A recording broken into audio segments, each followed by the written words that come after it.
Good morning and welcome to another edition of Diaspora Weekly. This is where we engage in diaspora issues with stakeholders both here at home and abroad. And today I have two great women from all over the place, but I'm not going to mention their name yet. You're here with me today. My name is Jermaine Nkrumah. I'm happy to have you. We're going to delve into some pretty incredible and fun things. But for now, we have to go on a short break, and when we come back, you get to meet my guests.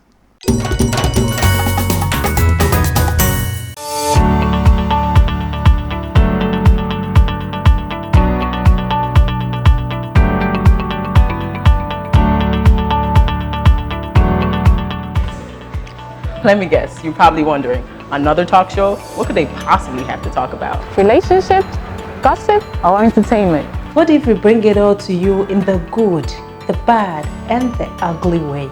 Yes, you heard that right. We're bringing you the latest stories from around the world and right here in Ghana. We come with our unique backgrounds and beliefs. But when we come together, we put all our wild thoughts and concerns on the table. So sit back, relax, as we bring you the good, the bad, and the ugly.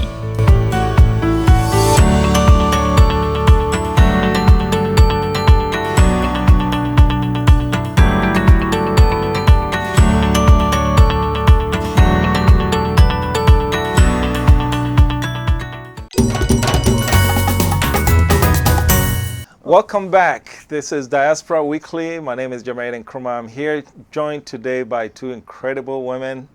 I've known them for a while, and it's been a very good experience so far talking about diaspora issues all the time.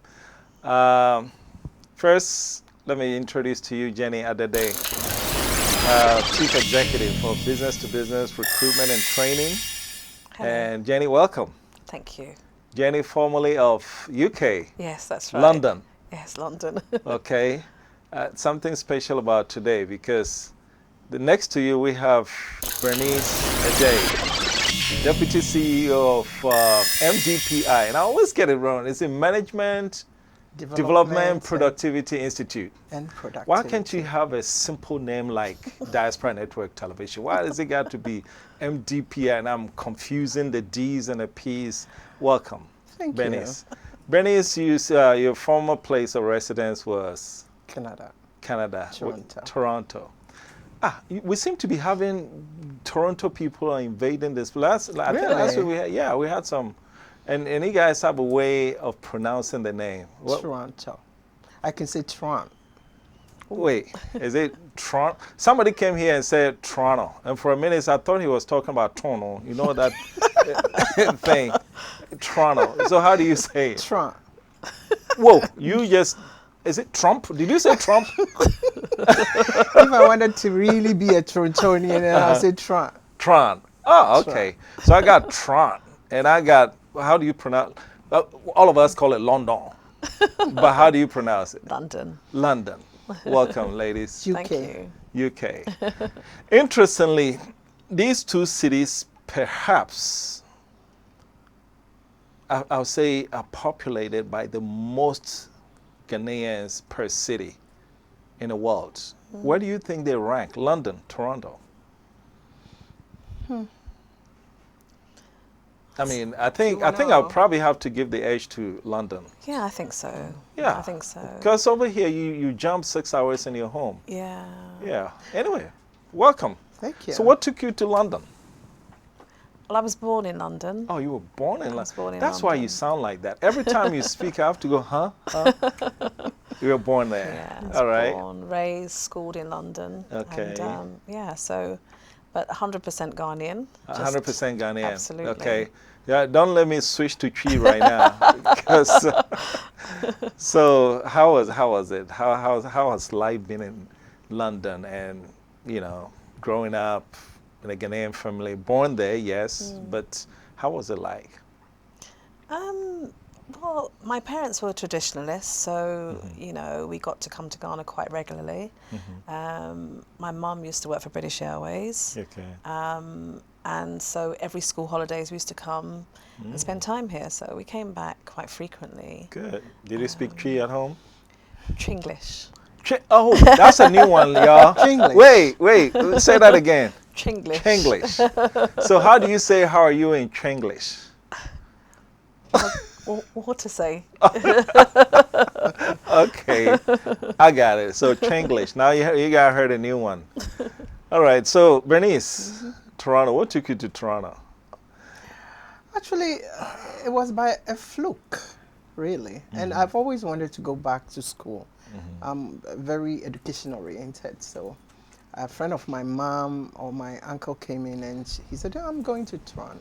I said, oh, I would like to go to school there. He said, well, okay, if you're ready and everything is ready, I'll assist you with it. That's it? That's it. The next week, I was in Toronto. So the two of you didn't have to go and stand in line at the embassy? Actually, I had to go to the embassy, but then I went through the right route in a way. Oh, really? Yes, I did. A special road. No. So you didn't have to go stand in line in the sun and... That is about 35 years ago. So...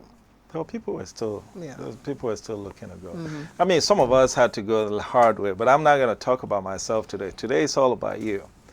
So you've been there. Yes. Most people go and they said, you know, people are like, when I leave this place, man, I ain't coming back. Why do you come back? What pushes you? Well, as a Ghanaian, I've always been a Ghanaian, and my roots, I believed, was here, or is here. I am made in Ghana, and I felt I had to, I spent over almost 28 years going to school. Okay. And so I thought I should give back to Ghana. Okay. And so that was my main aim of coming back to Ghana, although I had a job there, Okay. which I wouldn't tell you how much I could make in a year. But I Please decided do. to. No, nobody's going. I'm not going to tell anybody.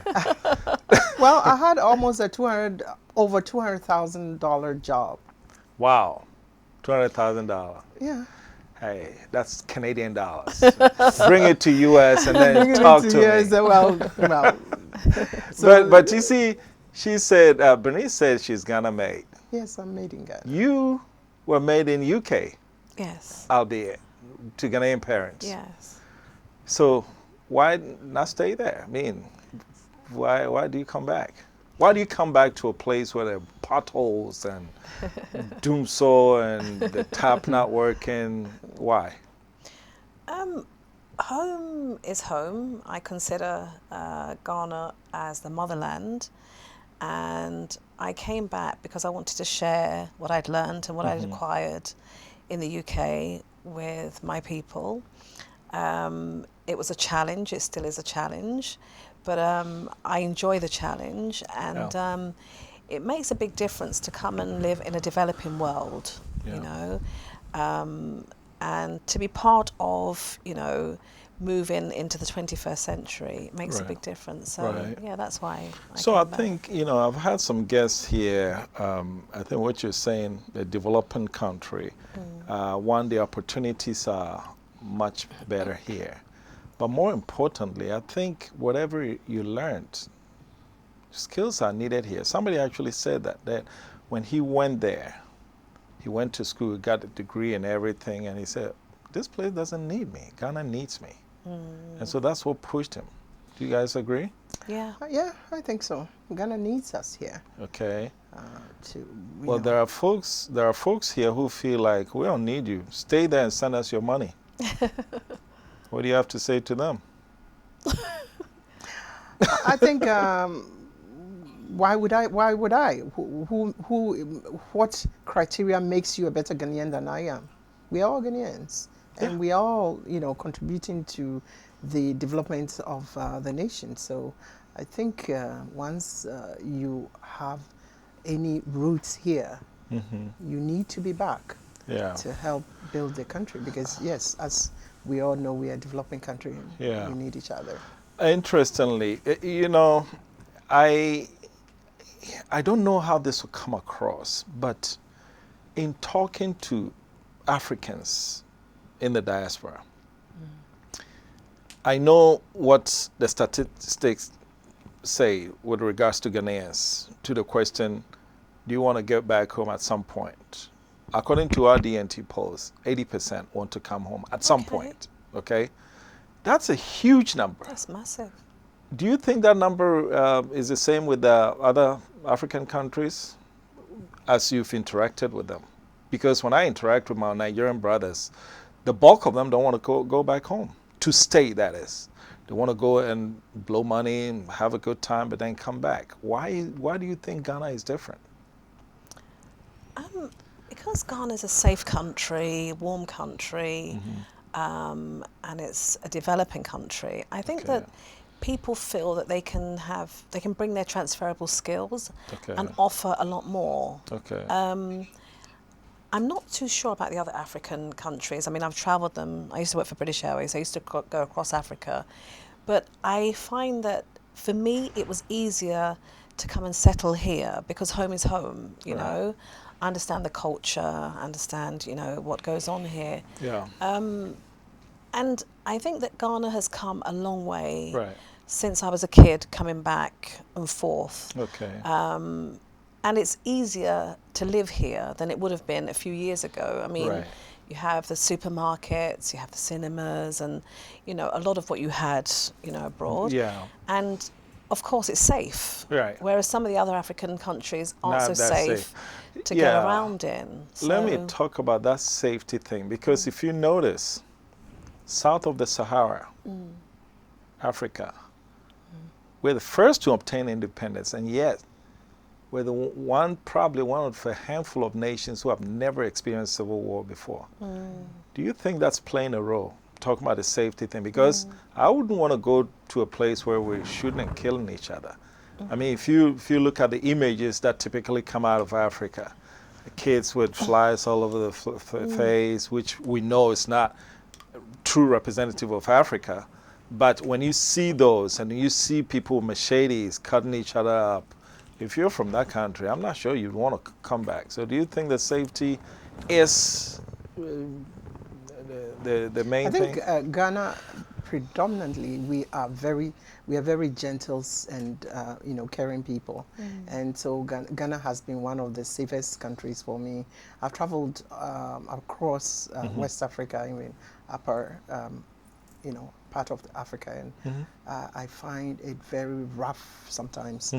Some of them are quite okay, but actually even the English speaking are quite, when you're there, you need to be really, really very careful. So, but then that's why you find a lot of people coming to Ghana, because they find our country very safe.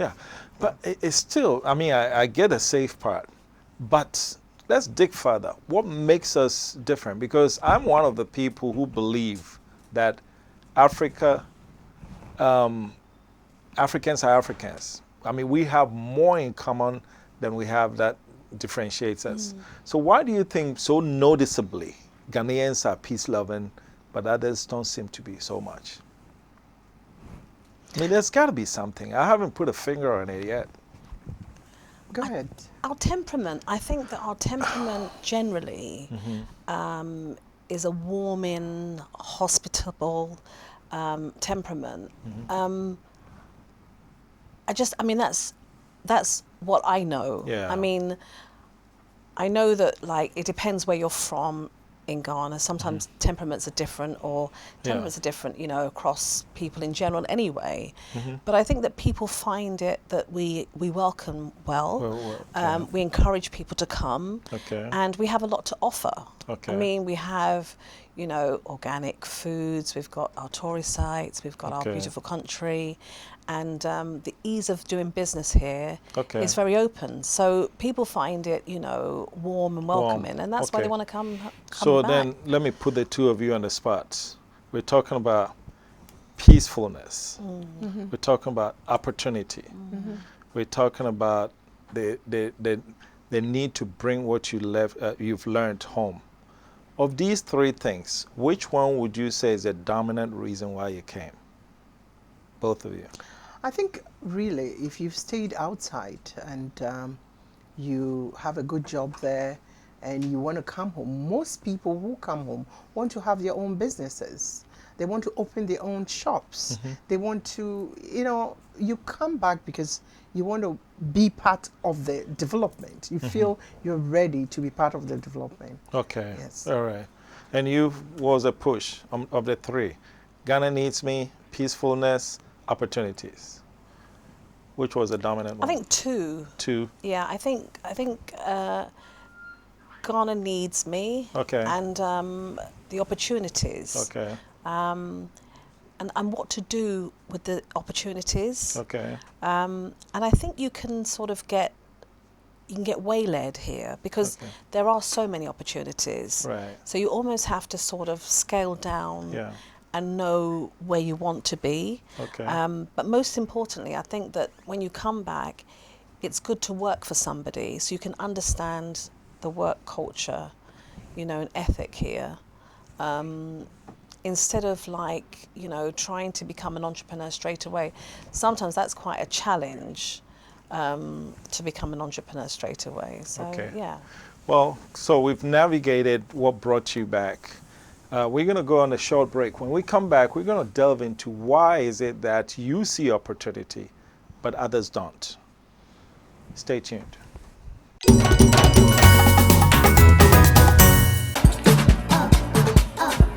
Lock on Hello Entertainment Box. Hello Entertainment Box. Hello Entertainment Box. Hello Entertainment Box. Hello Entertainment Box.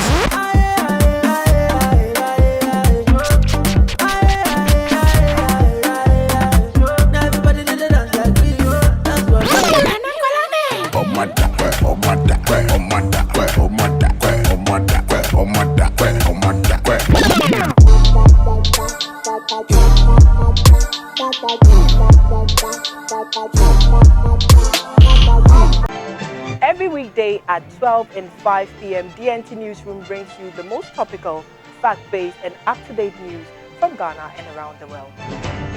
Politics, business, sports, and news from the diaspora all covered in this comprehensive news update. If it matters, DNT Newsroom will have it covered. DNT News. Be informed.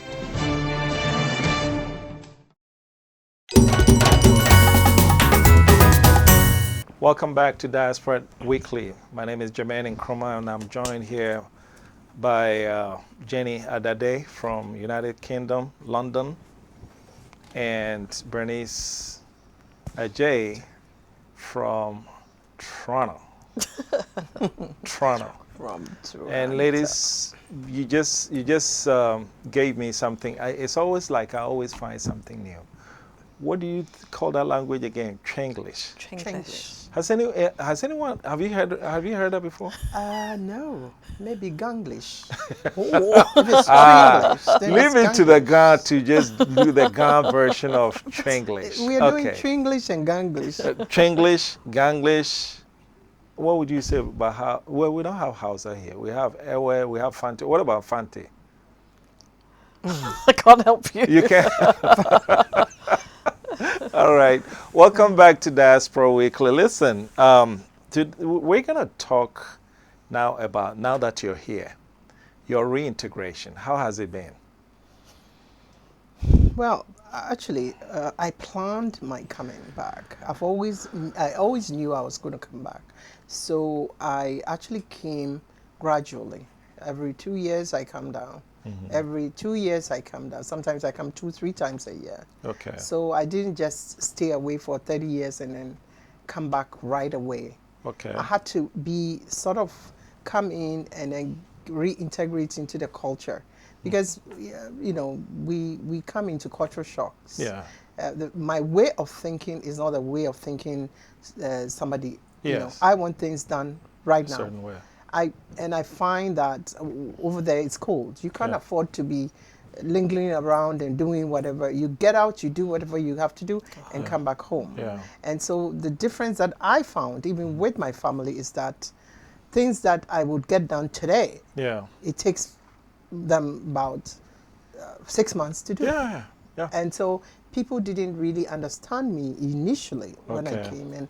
I always had to, everybody was looking at me like, okay, I mean, what, you think you're all back that. and then Yeah. you think you're going to take over. Yeah. And so gradually I learned to hold back, because eventually whatever I am saying comes true. Right, right. But they don't see ahead of them. Right. And so I think it is a gradual progress. Process, It's okay. a progress Now, and process. when you're coming back, the reintegration, most people say that there's something called soft landing. Okay? You came in and you were at, what was your outfit again? Hot Cats. Hot Cat. Why do you guys have difficult names to pronounce? I want easy ones. Hot Cat. Hot Cat. Hospitality something. So tell us about it. How did it go? Well, I was called What's the full meaning anyway? Hospitality, Tourism and Catering School. There you go. Yeah. Okay. I was called by the government to come Okay. and revamp the school. All right. The school was established in 1991 and it collapsed 6.5 years ago.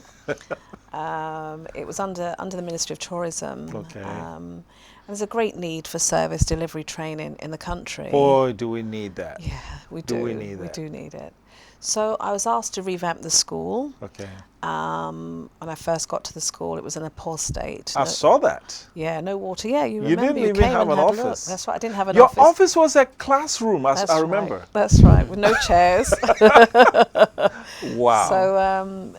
So you know, a year and a half later, Yeah. we managed to get some small investment into the school and bring the school, you know, back ready to use. Okay. So I'd revamped it. It was a project that I That's took on. good. Yeah, as a So you got a contract. soft landing. Well, it wasn't a soft landing exactly. Well, it was a. You see, I know where you're going with that, but the thing is, most people advise you when you come in and you can get a job, because we know one thing. Our polls again say 60% on the dot of those who are coming back home want to start their own business. But why do people need soft landing? Because if you come and you don't have anything, even if the pay is not great, at least some stuff are taken care of that you don't have to take care of yourself. But that's not the end state, is it? No. Yeah, No, I think it's not. you know, the You soft transition landing- from there to Yes. Yeah. now CEO of business to business That's recruiting. right, yes. Okay. And you are currently at MDPI. Yes, but I had already set up a couple of. I have a foundation, Okay. McKay Foundation for Transitional Youth. Okay. And then I have a Beehive Plus. Okay. Because I'm in health. Okay. And so I had these things set up already. Okay. Before I actually took up a position, an appointment. As Okay. the Deputy So Director. what do you say to those who say, oh, they're coming to take our jobs? Yesterday, I was actually at a meeting. I won't tell what kind of meeting it was, but there was a local, and everybody who got up from abroad, they introduced themselves. I'm so-and-so NHIS. I'm so-and-so here. And the guy said, you guys came and took all our jobs. Meanwhile, within that group, the majority of us were in private business. So is this a myth that we come and take their jobs? I think it's a myth, and I'll tell you this. Even before I took on this appointment, I still do. I still go around churches, places, gatherings. I still do counseling for people for free. People call me, oh, this person has this issue. I will talk to you. I'll sit down with you. I go to churches. Whatever I bring, I usually would bring in glucometers, things. I set up health fairs for them and check their blood pressures and, you know, talk to them in churches and whatever for free. Yeah. That's my hobby that I do. For free? For free. In Ghana? In Ghana.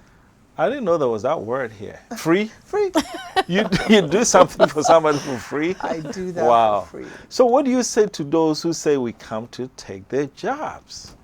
Because that's a mentality. If you have, and if they have the graph right now to put on it, of the people, when you come to Ghana, what would you most likely do? 4.4% say they would look for government-related jobs. 4.4% say they will look for private jobs. 60% say they will start their own business. And the rest is retirement and stuff.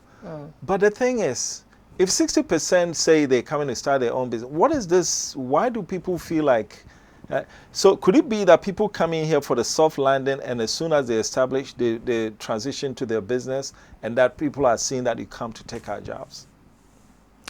I don't know if it's coming to take people's jobs, because the jobs were there and the people were there, but were the skills there? There you go. Okay. So right. you know, if we're coming in, it's because we're coming to integrate our skills into what already exists. Right.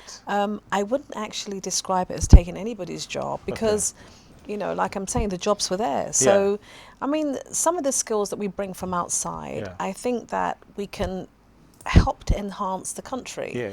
You know, it doesn't mean we're coming back to take over or take over, you know, with anything. And 9 times out of 10, when you come back, they put you a square peg in a square hole, not a square peg in a round hole. Exactly. Which is the normal practice here. Most of the time when a government went, a new government comes in, oh, this guy here, he was at Nkrumah, oh, he was very instrumental in getting us that went here. So, here, you go here. And the person may have no training for that area. You see what I'm saying? But in your case, you were in the service industry. So you come in and you've taken over an institution that deals with service. You are health and training and management and education, and you come in and education. So you see that the square peg in a round hole syndrome doesn't really exist. I haven't seen much of that within the diaspora community. I think also what people should understand is that when you, like for me, I have different hats. I can put on different hats. Okay. I'm a lecturer. Okay. Okay. I'm an educationist. I'm a, you know, I am also in health. And I'm in management. Okay. I used to head a 350-bed hospital. Yeah. And so you have different trainings for different things. Okay. And so that is the, I think, the difference between when, you know, most people in our education, we always go one way. But if you diversify your training, you fit into, if you're tossed here, you fit here. You're tossed here, you fit here. And that is what happens in Canada. You're given that opportunity. Yeah, actually, in your case, I think the flexibility that having been placed in a management position gives you is that now, not are you trained as a nurse, but because for the most part, what you actually did was managing and educating people. So that becomes an extra hat for you. Now, let's talk about what's this? What did you bring with you that's helping you? You came from London, you came from Toronto, 2 different societies, but you've all brought them here to Ghana. What did you bring, Bernice?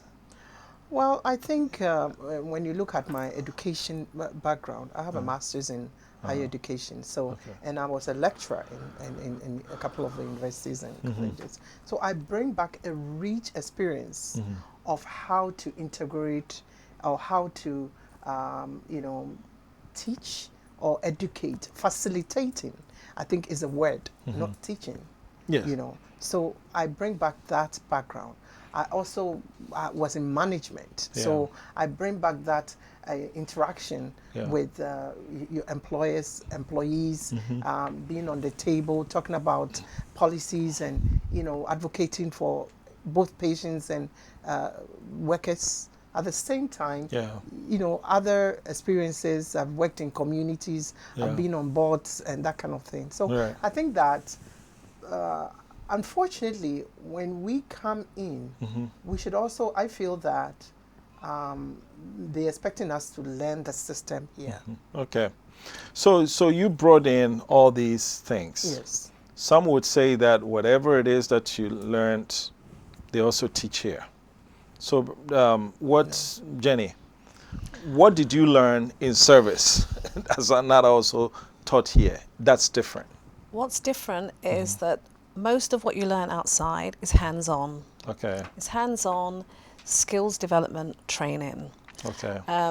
Leadership skills, management skills, training skills, work-life balance skills, everything is hands-on training. When I speak to people here that have come out of school, come out of university, they don't have any skills experience. So I feel abroad you are taught to become normally an entrepreneur anyway. So you learn how to use Microsoft Word on a blackboard, right?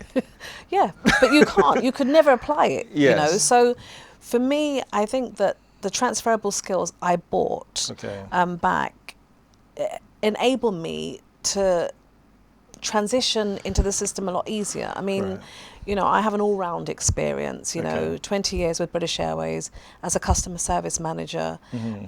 After that, I had a restaurant, Ghanaian and Caribbean restaurant. Okay. From there, I had my own flower shops, 2 flower shops in How does it London. make you feel when in Ghana you go to a restaurant and you just sit there like you're a bother? So that's why I opted to head and be the CEO of the hospitality school, because I felt that I had a lot to offer in terms of training, because that's my background. Right. So you were laughing when I mean, because when Jenny said that you were into hospitality, and you asked a question, you know, about, I felt, you know, the customer is always right.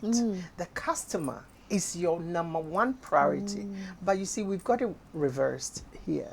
So I walk in and I make it a point. I walk into shops and everybody's sitting there with their faces. There's no welcome.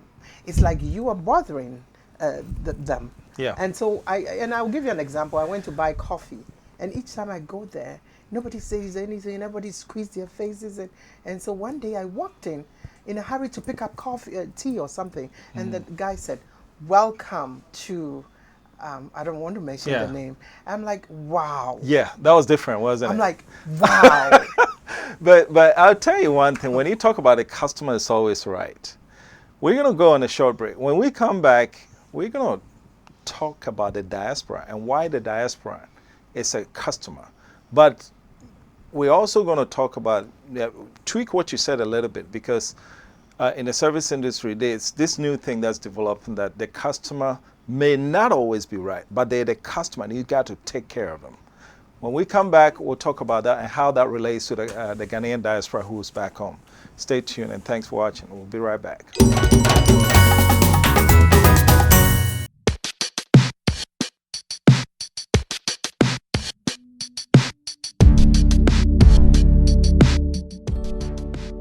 Hello, this is Nanansa, and you're watching Homeland: The Story of the Returnee, where we dive into the perspective of the diaspora in and out of Ghana. It's fun, engaging, and motivational. I think Ghana is a wonderful place. I love Ghana. I truly do. We need our diasporans for our country to develop to where it should be. Hey! Come on, turn around. Turn around, let me see. Make a date with me right here on DNT every Tuesday at 8 p.m. Homeland. Brain drain, brain gain.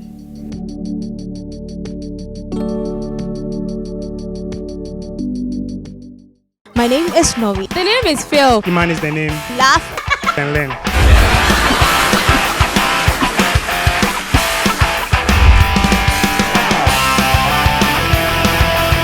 What is the biggest animal in the world? King Kong. What's the meaning of the I in iPhone? iTunes. What is Facebook? It's a book that you say to your face.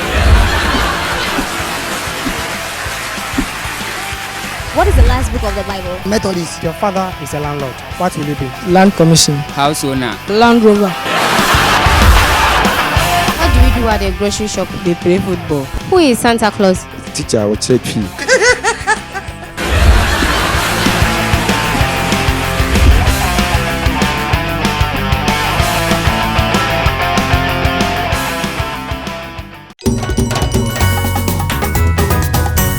Welcome back to Diaspora Weekly. My name is Jermaine Nkrumah. I'm here with Jenny Adade and Bernice Ajay from Toronto.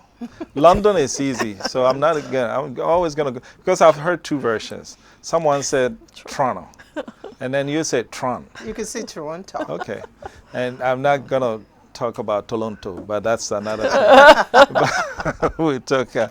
Listen, when we were before we went on the break, you talked about a customer, right? Yes. Look, I had a conversation with. In fact, it was actually a senior. It was actually a high-ranking official. And the moment I started talking about diaspora issues, he said something. Oh, diaspora ground, this is their country. Why do they need something special before they come back?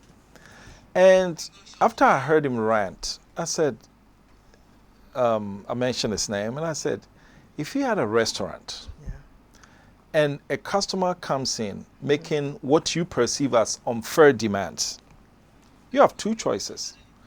Tell the customer to go to the opposite of heaven, or you can meet his demand and take his money, take his business. Which one would you do? He finally had to admit that, well, if the demands are reasonable, then I'll do it, and so I can keep him as a customer, right? Why do I say this? Because diasporans, are we a customer to our own country? Here's why. We left. We live in other places where the systems work. Mm-hmm. We don't have the kind of problems that you face when you come here. And so when you're coming back and you're expecting certain things to be where they need to be, is it fair to consider that unfair demand? Because that's one thing that people think diasporans are unfair. We think, oh, after all, this was your country. Why you all of a sudden want to make all these demands? Is that a valid argument? I don't think it's about making unreasonable or invalid demands. Mm-hmm. I think if you've been away from the country, mm-hmm. I mean, I was born mm-hmm. elsewhere, and once people go abroad, live abroad, mm-hmm. I think that your expectations of life mm-hmm. is completely different. Exactly. So I don't know if it's about demands or that you have become learned, that your expectations of life, you know, that you go to a restaurant and you expect to be served because mm-hmm. you went for a service. Mm-hmm. You didn't go to look at the environment, you mm-hmm. went to eat. Mm-hmm. So you expect that you go into a restaurant, somebody will welcome you into the restaurant, sit you down, let you, order your meal, have mm-hmm. your meal, mm-hmm. and then come with a check, mm-hmm. and, to serve you. Right. You don't expect that you go to a restaurant, which normally happens here, that you go to a restaurant, you look for the waiter or the waitress, and mm-hmm. then you have to look for somebody to pay your bill. Yeah, I mean, They don't even rush to even take the money. So I don't think that we have demands. But I think that we have... To you, it may not be fair demand. Mm. But Bernice, can you see why to them it's unreasonable demand? Because you may be one of 10 people who showed up, and the 10 people, the remaining 9 are fine with the service because they're used to it. And then you come in and you expect them to be this. To them, do you see why they feel it's an unfair demand? I think it's because there's no skill training. Mm. We need to develop that capacity building and train our resources, mm-hmm. because our workforce is mm-hmm. our, that's what we have. Okay. And so we need to train them. Okay. And once they're trained, mm-hmm. I mean, once they recognize mm-hmm. that this person is a, potential, somebody who is bringing in money, mm-hmm. They would be more approachable. So you think training? I think training. Okay. And we have the opportunity. I'll submit to you that the drivers who drive on our street, they are also trained to drive. No. So why do they drive like that? That is why I say to you mm-hmm. that everybody needs to be trained for a specific thing. Drivers, most of them never went to driving school. Most of them just were made to a driver, and so they learned on the job. But you can learn on the job, but you need the actual technical abilities so that you can have a better understanding when something happens on the road. Somebody has the same thing, but attitude. Look, the other day I was driving and there was this guy. There was nobody there, just open road. And you know the lanes, the lines that divide the roads, he had one tire here, and just driving away. I mean, for the heck of it. And so, I mean, I followed him for a while. I thought it was a minute. Then finally he switched over. When I got behind, next to him, I rolled down my window. I said, "Hey, do you see the lines?" Do you know what he asked me? He said, "Are we a tailor now? Are you a tailor?" That has nothing to do with training. It's just attitude. It's just to him. A tailor is the only one who's supposed to measure, oh, this is the line, so I'm driving here. He doesn't see anything wrong with why he should drive in 2 lanes. I think also it is structures. And if we have structures in place and everybody goes by the structures and we all understand that we share the road, I think we will be better off. But it's not that simple, you know. And sometimes initially when I came, I didn't understand why people were walking on the road. And but then I realized that they don't have walkways. And so that was an issue. But and also the attitude of, well, I can walk on the road and nothing will happen to me. And nothing will happen to me, because half of the time when you dare hit someone and it is even their fault, then now you have to take them to the hospital. And some think, you know, I want you to take me to the hospital. So then you have to stop. So what is it? If you were to put an attitudinal change. If you were in a position to prioritize one thing that you said, I mean, running a country entails multiple facets.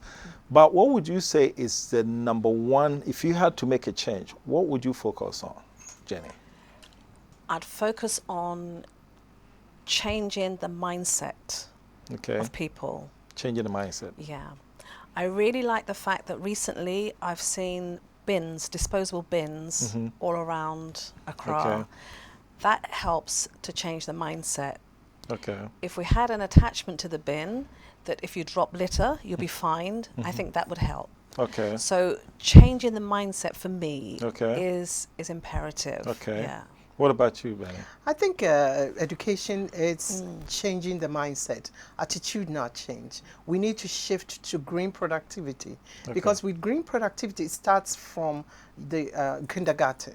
So then we train from the word go. As soon as you enter a classroom as a child, you know you're not supposed to drop something when you finish eating. You know you're supposed to. So, and that other countries have adopted green productivity. And that is where I am as a management development employee. I feel that we offer a lot of attitudinal change, capacity building. And so I think that is where we need to go. Notice that both of you talked about changing the mind. None of you mentioned money. Neither of you mentioned money. And that makes the point that, look, we keep thinking every issue, every solution that you bring here, they say, oh, money. Oh, we don't have money. And I agree with you guys. You can put $1 trillion in this economy with the indiscipline and the wrong attitudes that people seem to have about their own country. That money is going to go right down the drain. So it's interesting that you both mentioned attitudinal change vis-a-vis educating people. But accountability. Does that put a high premium on this free SHS thing? Free HS is the way to go. In Canada, everyone has free education. Up until the high school level? Up until you get into university. Really? Yes, it's free. Up to university is free? No. Oh, okay. Right, up to. Okay. Yes, but right now, a couple of years back, there is a policy that you could go free university too. Okay. But I feel that with all that, if we are not accountable, we don't take ownership of what we do, we will never get anywhere. You know. And also, I would give you an example. My house, where I wanted to do the road, I went around knocking on people's doors. They have huge mansions, but everybody thinks they're waiting for the government. Of course. And so of course. Nobody wants to do anything. So it is very difficult to actually even do a little bit, because we are all in it together on that lane. So let's talk about accountability. Accountability. I see where attitude change, because no matter how you educate people, there are still going to be the outliers who said, I don't care, I'm just going to do this because nothing is going to happen to me. Let me tell you some ideas that I've thought about. Accountability means policing, right? Here are the numbers. Ghana police force is about 30,000 or thereabouts. You divide that into our population, you have one police officer to about 1,200 people. The United Nations recommendation is one police officer to 500. So clearly, there's not enough police officers to police indiscipline. So do you think we as diasporans can pick up from there? If we don't own anything at all and we say we're going to form a diaspora in discipline, whatever the name is, against public indiscipline, and we organize with the right agency, collaborate with them to give us the authority to enforce public discipline, do you think it'll make a change? Absolutely. But the word is collaboration. The word is sitting on the table and having a dialogue. And that way, all stakeholders can come together and then maybe effect that change. And rightfully so, we've been talking to other stakeholders to see how we can come together and sort of start some attitudinal change, education, awareness of the implications of what we do.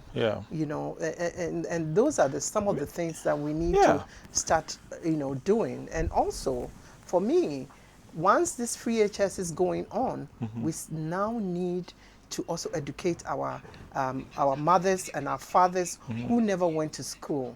We can have, community things going to educate them on it, even learn a few things.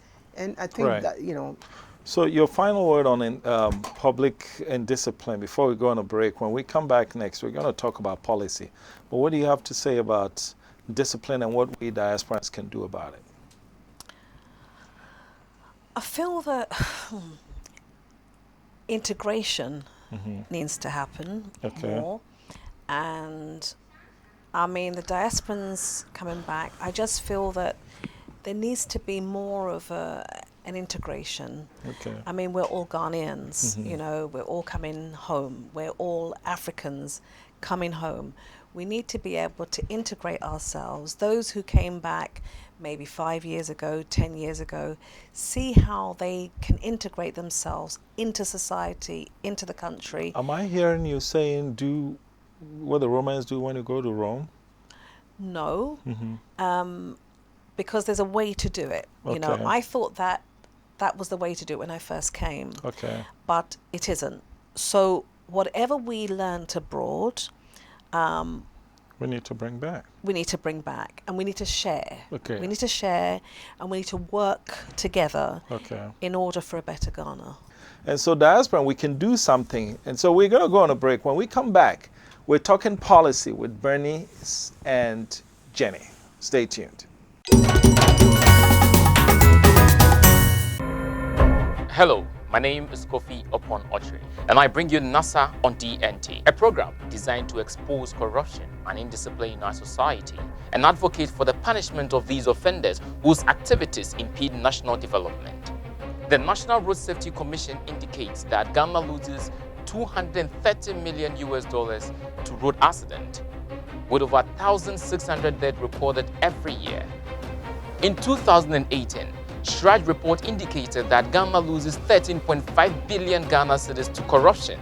And United Nations Children's Fund UNICEF has also stated that Ghana loses $290 million to poor sanitation alone.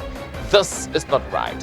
So make a date with me, and together let's name and shame the offenders of the law. NASA, see something, say something. Welcome back to Diaspora Weekly. My name is Jermaine Nkrumah again. I'm joined by Jenny Adade and Bernice Ajay. Well, I saw these Jermaine, Jenny, anyway. Next segment, we're going to talk about policy. First on the list, ROPA. Is ROPA going to happen in 2020? I believe so. I guess the logistics and the structures are being put in place, and I am somebody who do work on structures, and so I think with the structures in place, it will be a very good They say initiative. it's difficult to implement, so let's shelve it, even though the law is passed. And some of us believe that if we're truly a law-abiding government, then we should what? Obey the law and implement what is the law. But they say it's difficult. Is it too difficult to implement? Too expensive, they say. I believe that we will get there, but it's a gradual process because the identification of people, and with what is happening, we need to identify everybody. We need to account for everybody. We need to know your address, where you live, where, all those things have to be put in place. Half of the people, and that is why our taxes are not being collected. How many people pay taxes? But everybody's working. So if we are able to get all these structures in place, then it will be an excellent. No, but we're talking about folks who are overseas. I know that, but it's all linked. It's all interlinked. If I know where I come from. I am somebody who have done my Ghana card and all those things, and my passports, and so is our passports all genuine, or all those things. When we can close those loopholes and make sure that whoever has a Ghanaian passport is a true Ghanaian who must have it. Okay. Does that same standard apply to those who register in Ghana to vote? How do you prove that he is a Ghanaian, but they somehow they figured it out? People do register to vote. So why is the standard different with folks in Ghanaians abroad? You're talking about proving and who knows who's a Ghanaian. And it's funny you say that. When I first came, I wanted to get a Ghanaian passport, and I had to prove I was Ghanaian. Exactly. And both parents have passed away, deceased. I had to go and find family members to go to the Registers General. They had to come with their Ghanaian ID to prove that I was actually a relative. And that is how I got my Ghanaian passport. If not, I couldn't have got a Ghanaian passport because I was born abroad. So my birth certificate says you're born in the UK. Right. What says that you're a Ghanaian? Exactly. You could be just married to one. You might not be a Ghanaian. So all the things that they throw into the mix, there is nothing, no logistical reality that exists outside the borders of Ghana that doesn't also exist here in Ghana. I challenge you, name me one. But they're quick to point out, it's expensive. Do you know the EC budgets when they run election within Ghana? Huge. Last year, but anyway, I'm not... They bought things. In fact, yes, we know this for a fact, that they bought life jackets for every constituency. Okay? Is there a river in Manshia that we don't know of? You see what I'm saying? But that's the reality. So if these things are happening, then how do you tell me that it's too expensive to run the election overseas? It's impossible, it's too difficult? Senegal does it. Ivory Coast does it. Mali does it. Are they smarter than us? I think in everything you need to study the terrain. We need to learn from is it Who's doing Senegal? it? Yeah. We need to learn from, so we can have the something to rely on and see how we could use that to, the metrics. When we involved in it. earlier on, when we were talking about the Ghanaian, you guys mentioned you were unanimous about Ghanaian being peaceful, and that has helped us and everything. I think there is a dimension of the Ghanaian that's also working to our disadvantage. Because if you look at the fact that we were the first to obtain independence south of the Sahara, we were seen as political leaders. Now, when it comes to ROPA, we're trailing about 5 countries. When it comes to public discipline, Rwanda is light years ahead of us. And so what is it about us that makes us so satisfied with the status quo? Anything that's coming up, oh, it's too difficult. Stop that. What is it about us? Sometimes it's exposure. Okay. Sometimes it's exposure, because don't forget that Ghana has everything that the UK has, that Canada has. All the systems that are abroad, they're all here. Everything we do in the UK is mimicked here. Yeah. It's, do we apply it? Okay. You see, so for me, for Ghana to work again, Yeah. we need to apply structure and order.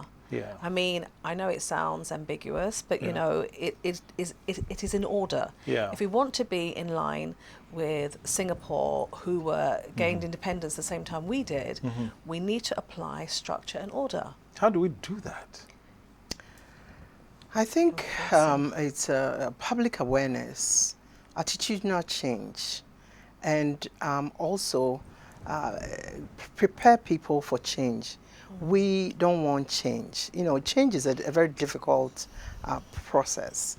But if you prepare the minds of people, you hold certain referendums, you have meetings, and this is pertaining to both Ghana and outside, because the people who would vote for this thing to pass might want a little bit more education on it, the pros and cons of it. But that's what I'm saying, that we need to change the structure. It was passed in 2006. I know, but was there any education on it? Was there any public education on the pros and cons of it, the advantages of doing this thing?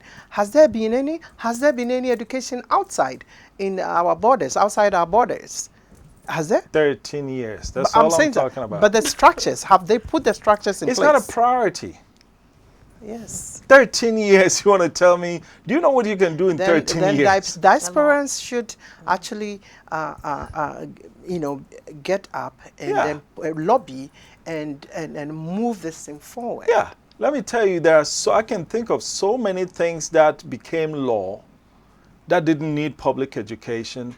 The moment it became law, they were enforcing it.